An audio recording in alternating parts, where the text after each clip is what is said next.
Bhí an scanan faisnéise Rocky Ross Mock a hispris den cheadúr a London an chartan seo caite.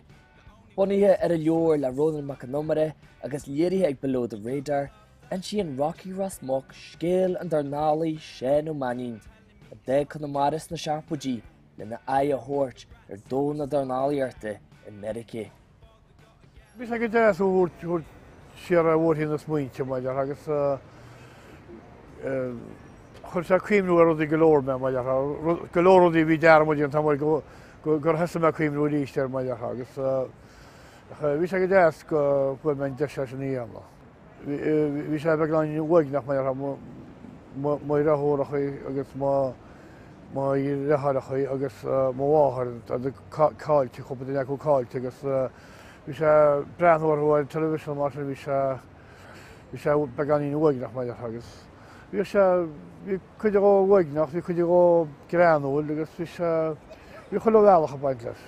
Tá me leú a gúnálan se maidir le hí agus be sé go má feice me golóir daoine nachtatáin ha marthúas Conamara as éidirn go mór muinte Conamara.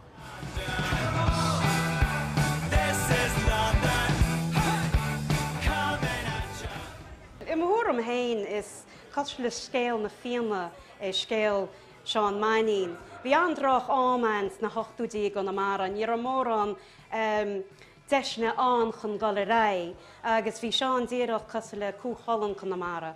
Chos amach, bhí sé thread, bhain sé amach, belsa, mór mílteach, bhí sé Madison Square Gardens.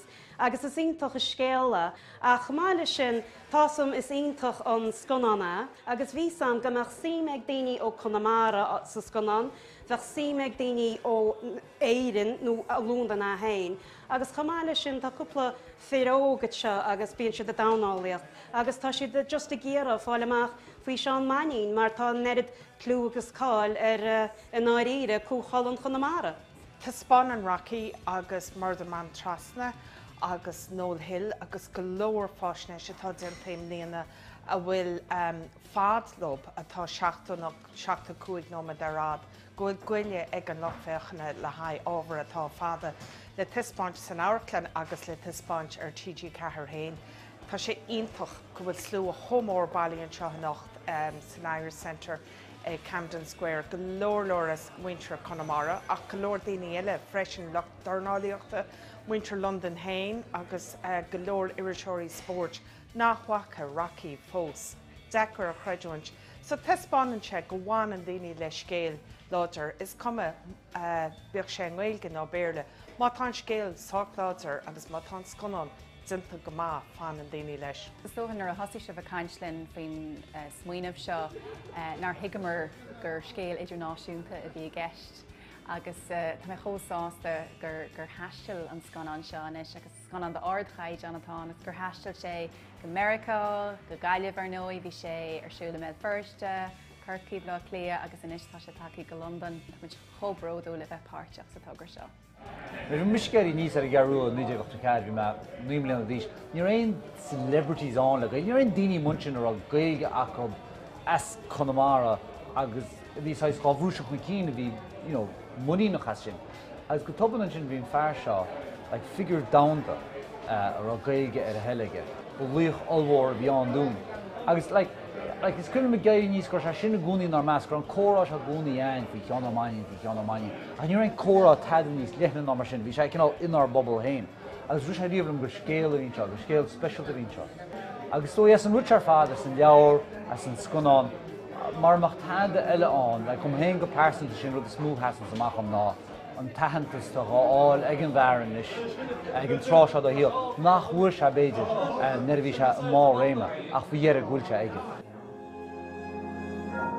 Whether you've got natural talent or not, natural talent can only take you so far. I think that the experience of bringing it to places, showing it, how Seán has reacted to the film, how people have reacted to Seán through the film. I think actually that's the highlight, how people have appreciated what Seán has done.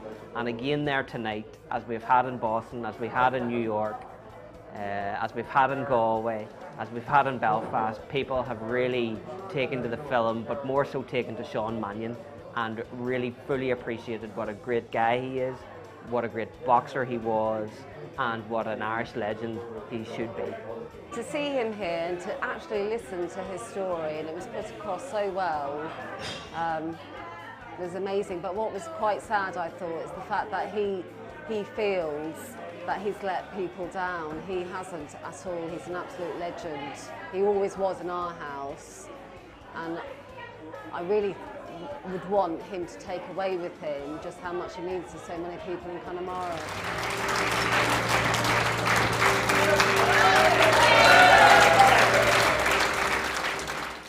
Bíon náidirm ceapábhaid ar sasú tomsú ach chun sé bródarm scaití ach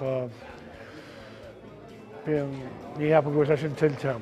Tásam go leidir bhí mar chuid go se bhaid ní sána me, mar tá sé chur síos a núis le blianta nuas go bhfuil sé duine go deamásáir bhí réamháin. Tá soigh nach chu sé rána caiile na leitheide sin.